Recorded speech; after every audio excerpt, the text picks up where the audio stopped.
No, but Maru and Zoun, they face off in RSL, they face off in GSL CK. They play so often in these tournaments. It's such a shame. Like, I feel for Zoun, Papi. I feel for him. Ay. But here we go. We're jumping into our next game. We're jumping into. I think is Zoun playing against Maru in GSL Season 1 in the semis as well? Like, is it lined up for that as well? Hold on, I need to double check. I need to double check that very quickly as we get into our. As we get into our game, as we get into our series. Oh no, okay, sorry. In my mind, they were facing off the group stage. No. He was playing against Beyond. Thank God. But they played so much recently. And in the top left-hand corner, we have the South Green Protoss player. We have the Red Protoss representing onside as our teammates. It is Zoun. And spawning in the bottom right-hand corner, we have the blue Terran player, the South Green Terran for onside. It is Maru. Let's go. Let us go. And again, these two, they play so often when it comes to these big major events. RSL, GSL, CK, and once again here in the GSL qualifiers, Zoun versus Maru. Zoun just can't get away from him. They cannot get away from him. Feels bad, man. Double gas opener. Now, something we should mention here for Maru. Maru, he is a man of extremes. Either hyper aggression, non-stop cheese, non-stop all-ins, or hyper late game play. He's a man of extremes. Very rarely do we get to see any mid-game out of Maru. And in recent times, especially in TvP, we've been seeing one base all-ins, one base all-ins, two base all-ins, one base like Maru's been an animal as of late. So double gas opener, faster factory. We're expecting something tech heavy, we're expecting something aggressive. We'll see, as especially when it comes to the maps right now, Ruby Rock and Tourmaline, they do both favor all-ins and aggression, and we expect Maru to embrace that quite heavily. These are expectations out of Maru. Meanwhile, Zoun, we'll see how he does defend. We're expecting safer builds out of Zoun, or we could even see, if we build up into two bases, we could even see like Dark Templar. DTs can work wonders here in this matchup if you're up against like a committed stim timing in the mid game. It kind of depends what build you're up against, so we'll see. We shall see. As Zoun is going for his factory, we should be seeing a CC on the high ground. Yep, there we go. CC gets thrown down. Maru is expanding. Important to take note of. It is Maru. He's not afraid to one base all in. But not this game. And not this game.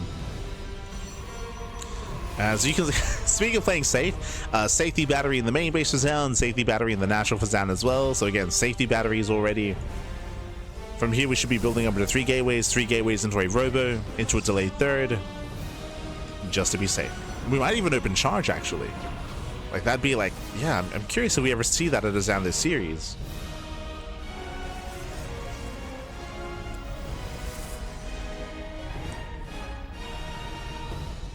Shall see.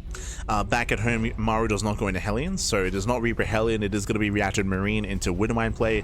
The hallucination will confirm the mines and confirm the production setup and the tech labs, or the lack of tech labs.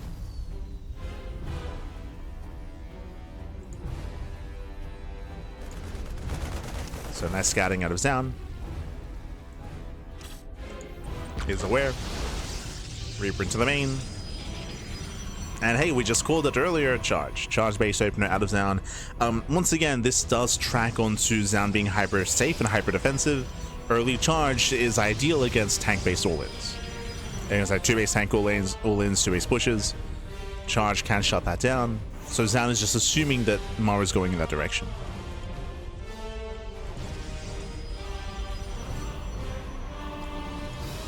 Now, the downside is that for going Blink means that you do have a harder time keeping up with drop play. Widow Mine drops, Raven Harass drops in general can excel, as there is no Blink to punish. So far, Zoun is in position. Nice shots on the medevac. Widow Mines do borrow. They do on borrow here, going for the patch of probes. Getting 1 probe so far. Catching out 1, catching out 2, only 2. Only 2 probe kills. Decent response here by Zoun. Likewise, the medevac is soon to be trapped. Yeah, Zoun ensuring that the medevac doesn't get out. And behind this, I'm just curious about the follow-up. Tanks are underway. Add-on swapping to stim. Interesting. Just a singular Raven. Stim is on the way.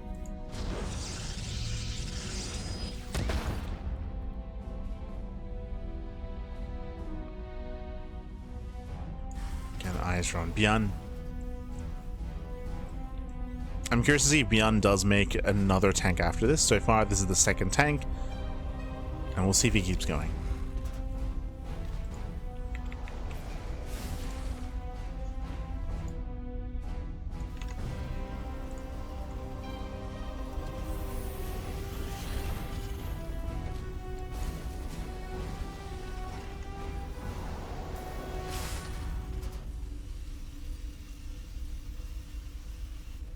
So here we go, we have our drop into the main. Maru's in position, will deflect. So far Maru's holding on. There's the add-on subbing in combat shields. So we're subbing at 2 tanks. Just 2 tanks. Zoun now takes a third base. Remember, it's a later third for Zoun. Delayed third expansion. Zoun now building up into Quartz Colossus. Maru soon to break out.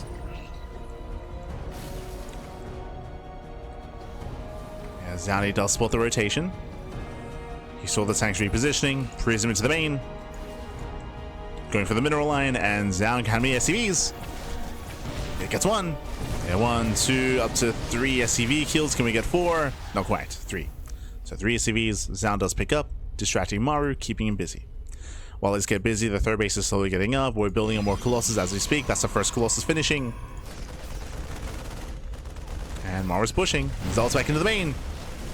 Yeah, they go back in. Maru, he commits. He does not turn around. His production line is fine. And this is Maru's moment. This is his moment here. You can see he's rallying everything across the map. He's got his 2 tanks. He has Stim. He has combat shields. There is 1 closest to defend and a couple of force fields. And Maru, he gets up the ramp. Oh, he gets up already. Maru's still being out of control. Yeah, he gets up the ramp. The tanks, they punish the army. The third base is completely isolated. This third is going to go down. Massive pickoff. Zealous, they try to harass across the map, but there's plenty of reinforcements. I say plenty, not that much really, but the boys are pulled and he defends. And Maru, he defends. There's so many warpins. Zoun is supply blocked. Oh, yeah, Zoun is supply blocked. Armor shred on the main army, and Maru snowballs out of control. It just snowballs out of control. He breaks on through. Again, Zoun, he had to fight for the ramp. He had to fight for the high ground. To just let Maru get up the ramp was game. That was game then and there. Also didn't help, of course, is Zoun, he was missing warpins, or his warpins were across the map to harass. Wasn't able to delay the push. And Maru has done it. He has done it. He has broken the natural. Depowers the gateway, or depowers the bay. GG gets called, and Maru takes game number 1. GG. Whew, GG, well played. Again, these 2 base pushes, as we try to emphasize at the start of the series, are very strong on Ruby Rock from the side of the Terran player. You need to be able to engage ahead of time, slow down the push, delay the siege. You cannot just let the army walk across the map and get within range of your bases.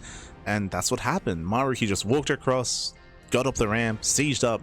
GG. Like, yeah, Zoun, who was unable to engage. And my assumption is that because of the War Prism harass, Zoun was just assuming that Maru was staying at home and that Zoun would be okay. Bearing in mind that Zoun did lose his observer, so the observer went down, so he did not see eyes on the main army and didn't see didn't see Maru pushing across the map. So Zoun was working with incomplete information, and he was punished for it. He was punished. Took the threat of the push too lightly. GG. And with that, we're loading into game 2. And I'm hoping for a series, hoping for a back and forth, but game 2, this map does benefit and does boost and does bolster all-ins as well. 2 base play, 2 base all-ins, just like last game, are going to be favored here in spawning in the bottom left-hand corner of Tourmaline. We have the South Korean Terran player, we have the blue Terran representing onside. It is Maru.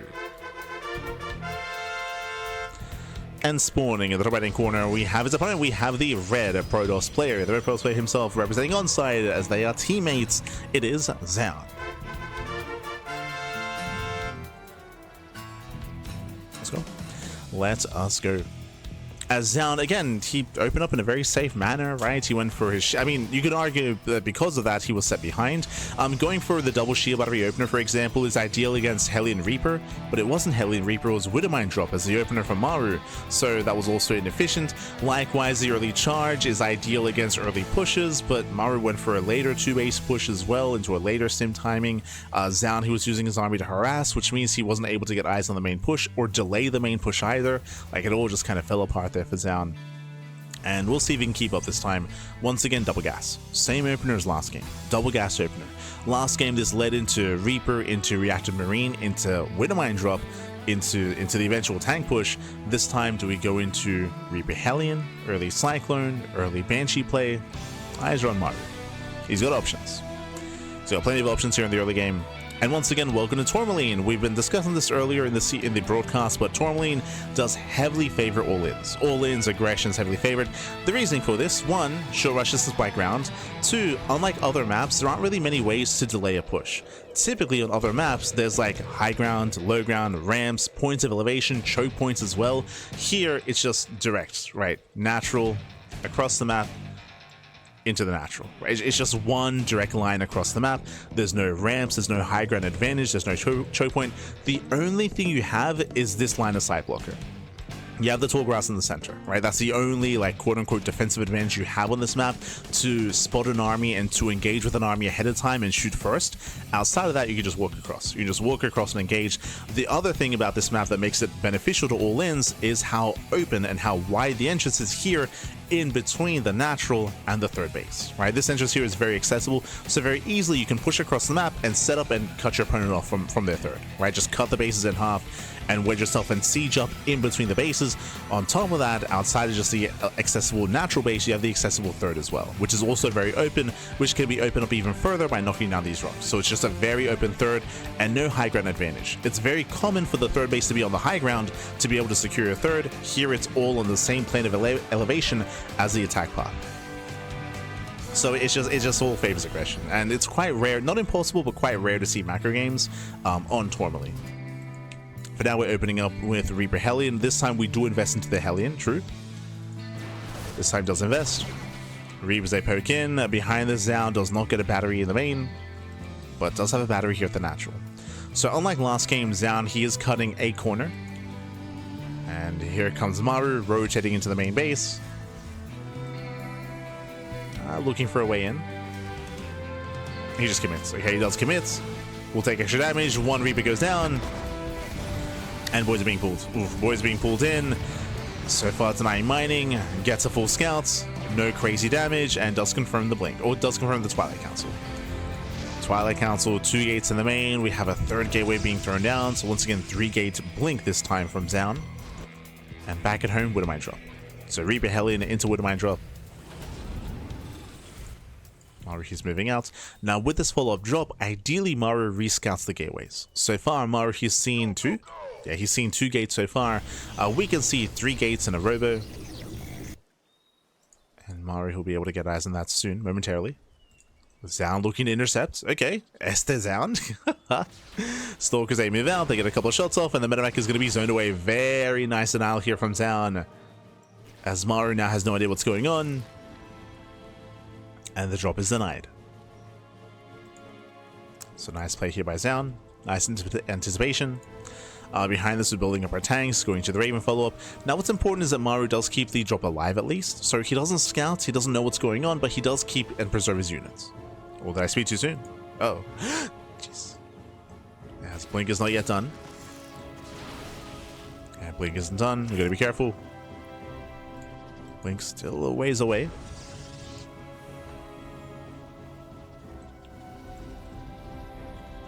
As Maru, he's getting his second tank. So far, still securing himself. Widowmine is waddling into the tall grass. Cheeky moves out of Maru. Oh my god, nice save. A very nice save. As we can't quite dive on top of the tank. Bold move here for Maru not to have a bunker, by the way. Bold move. But Maru does hold, moving out with his drop. And Zoun is macroing up.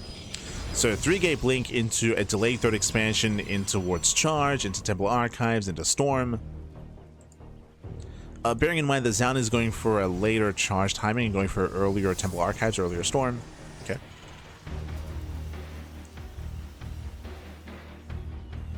Building up into the mid game this time. Blink Stalkers are ideal when it comes to engaging with an army, slowing it down, forcing sieges. As long as we have the reaction time and the control. And Maru's being cheeky. Does reposition his tank.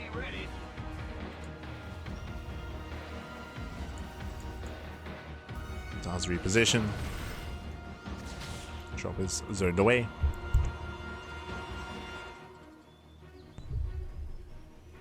Okay, Drop is going to be zoned back.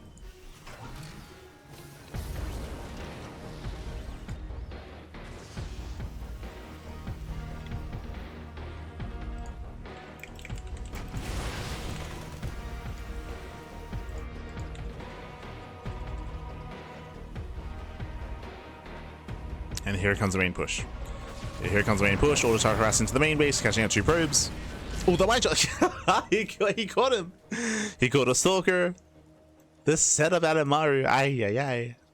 Nice setup so far. Back at home, throw TCs on the way. No 2 base all in. Maru's expanding. Maru's expanding, building up in towards the mid game. Likewise, so is Zoun. So far, so good. I would say that if Maru did commit into a 2 base all in, Storm would be ready in time. Remember, Zoun did prioritize Storm. So good call here by Maru. We're building up into a longer game state. And now we have to take a different approach here to the game. Now, just like we said earlier, this area here is very accessible. So is this area here as well. Claiming and maintaining a 3rd base is not the easiest thing to do. We'll see how greedy Zoun is going to be. Now, this is the difference between Zoun and Classic, for example. As soon as Classic realizes that we're getting into a longer game, what does he do? Get a 4th. Just get a 4th base immediately, get a 4th expansion, and start to claim a better economy. Zoun is getting his double forge set up. He's being active on the map. He's still being a little bit more tentative. He does confirm saturation here at the 3rd, but I would say the 4th base for Zoun is late. Late 4th expansion. Ideally, the Protoss player wants to be up a base. Always against the Terran, at least up 1.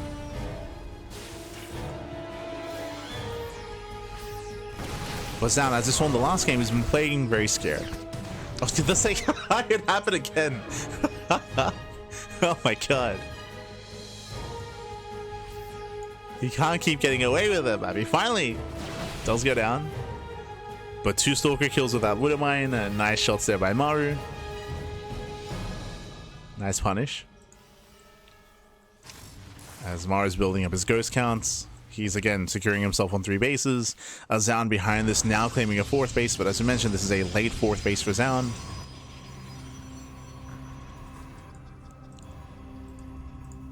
Now taking up in towards the Bay and towards Colossus. Oof. There's going to be a big window in time because of the earlier Storm opener. There's a big window here where Zoun, he has not the best splash damage here because, oh good, does end a Storm. I was going to say that he's going to be quite vulnerable to EMPs. Going to be very vulnerable, and if an EMP lands at the wrong moments, then the fight can just very quickly swing in favor of Maru. So Zoun has to be careful. He has to be very, very careful with his High Templar. Oh. Observer getting caught. Maru, he's pushing. He's got his EMPs.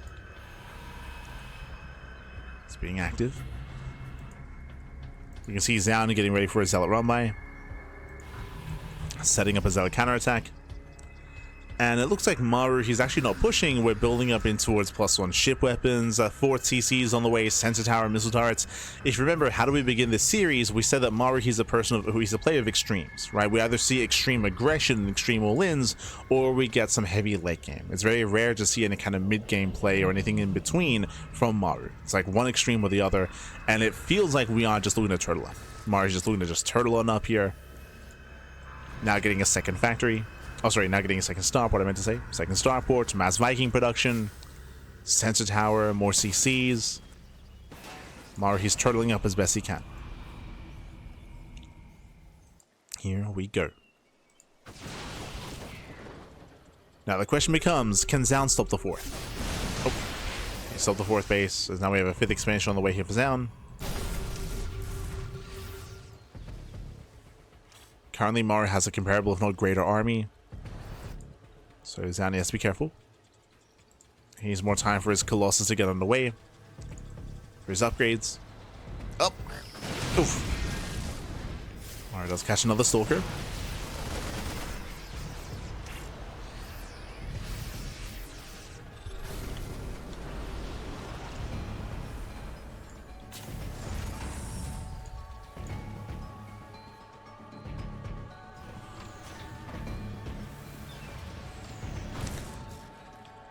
Let's catch another Stalker, main outing over, saturating us in 4th base. We're going to be here for a while because we have more sensor towers, 4th expansion, planetaries on the way, 5th CC. Maru has no intention of pushing. He has no intention. He's just taking it 4th, taking it 4th base, still max, still securing himself. And Maru should be perfecting his army. Now, when it comes to what is the perfect Terran army coming into the late game, to mid to late game of TvP, it is going to be a very heavy tank, ghost, liberator, Viking composition. Vikings are amassing and eventually working towards a fusion core and liberators. That'll be the end goal for Maru. Zoun moving in. Ooh.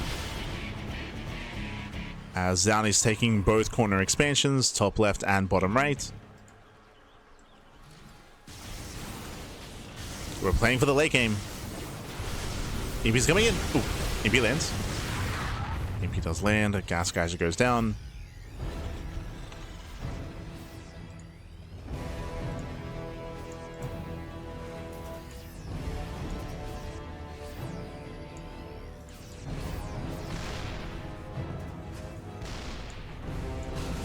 Tasting the gas, drop on the right hand side, getting into the mineral line. Nice storms.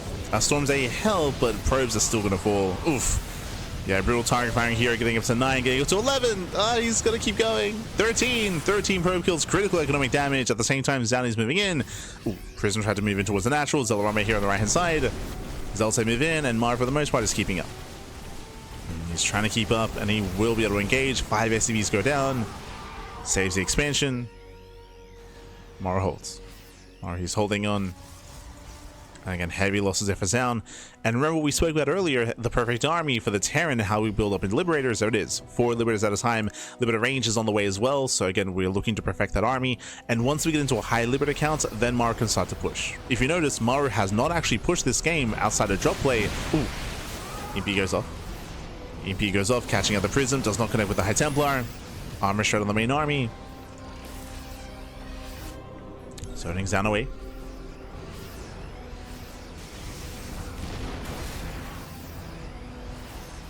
Does not want to zone.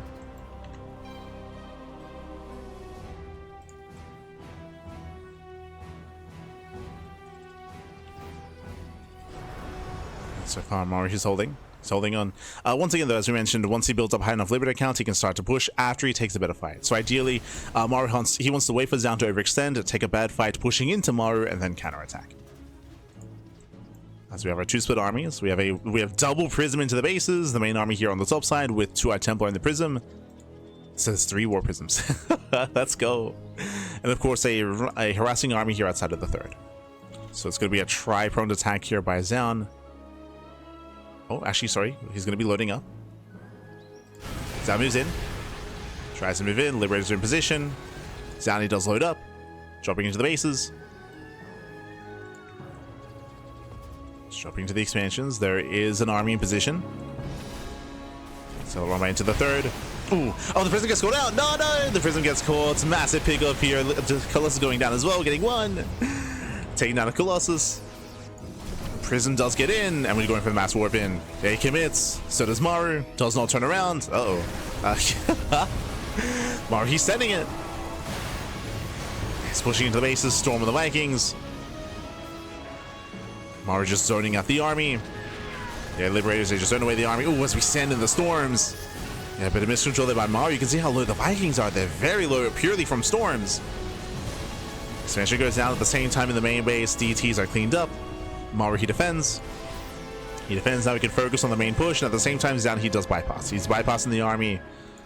He knows he cannot engage. Scan does reveal the rotation. Maru turns around. He's turning around, trying to keep up. Zoun, a little bit indecisive with how he wants to maneuver. Liberation has arrived. Ooh, he commits into Liberators. He gets punished. Yeah, he gets punished for it. He does an I1 base, 1 CC. Denies 1 expansion. But those were some heavy losses there for Zoun. And you notice something, Zoun, he doesn't really have much of a bank. He's got 4,000 minerals, but the gas bank. The gas bank is the issue. As he can't afford these losses, losing Colossi. These are the losses he can't afford. Losing all 3. Oh no. Heavy losses for Zoun. And here comes Maru. Yeah, Maru's pushing in. It's purely a gateway army, purely zealots. Liberation has arrived, and Nova's going to be coming in. Does surround the ghost at least. Tries to. Yeah, does try to. And Maru's just going to keep pushing. He's just going to keep pushing. Again, it's mainly zealot reinforcements. There's one storm coming in. Oh no, never mind. Gets sniped by the Liberator. And once again, Zoun can't engage. Zoun, he knows he cannot fight this army. It's too good. There's just too many Liberators, too many Ghosts. Instead, going for the counterattack. And does he force Maru back home? Oof, once again, we just throw away more High Templar. Maru, he turns around. Maru, he defends, he attacks. Reinforcements being overwhelmed. At the same time, Maru just going for the kill, going for the throats, diving into the main. Ooh, does land one storm. And one storm connects. That was the only storm. That was the Engieva charge. Liberation has arrived, and we set up onto the ramp. Yeah, we set up in the ramp. No, now Zoun is stuck in the main waves with Maru. He recalls to the main, Liberators reposition. Nice reposition, nice rotation, just in time. Massive storm in the army. We're setting in the storm. Oh no! Oh my god! He stands in the storms. He's crazy. Despite that, he still wins the fight, by the way. That was maybe the best fight that Zoun could have hoped for. Like, Maru stood in 2 massive storms. He stood in the storms. But Maru, he still focuses down the High Templar, focuses down the Stalkers as well. GG gets called, Maru overwhelms, and Maru will claim the series 2-0, qualifying for GSL. GG. GG, well played, congratulations Maru. He will claim the series. He will claim it 2-0 again. Maru seeing the 2 extremes, hyper aggression in game 1, hyper defense in game number 2, building up, maxing out, going towards the late game, perfecting his army, building up the Liberators. And again, Zoun, he was broke. As we try to emphasize, Zoun, he took some heavy losses, losing High Templar, losing the War Prism, the Colossus as well. And even though Zoun had a massive mineral bank, he had no gas. He had no gas to work with, so he could not afford losing Colossus and Stalkers, and that's what he was losing time and time again. Eventually, Zoun, of course, could not engage with Maru's army, and he was forced to counterattack, but Maru had plenty of reinforcements back at home. GG. Towards the end, again, we saw maybe the best fight that Zoun could have hoped for. Like, with those storms were juicy. We had some juicy connections, juicy storms. They dealt a lot of damage. He killed a lot of bio army, but he was too far behind. It wasn't enough. Was not enough. GG, well played. With that, congratulations Maru. He's going to be our 4th player to qualify for GSL, and we still have a couple more qualifying matches remaining. Oh boy, if you're a fan of Zoun, do not worry, do not fret. Zoun, he will have another chance, another opportunity to redeem himself in the lower bracket. Oh boy, does have another chance. For now though, we are going to be jumping into those lower bracket qualifying matches. Oh boy, here we go. There's only going to be a couple of them remaining. We do have them coming up. Up next is going to be a best of 3 qualifying match between Rogue and Trigger.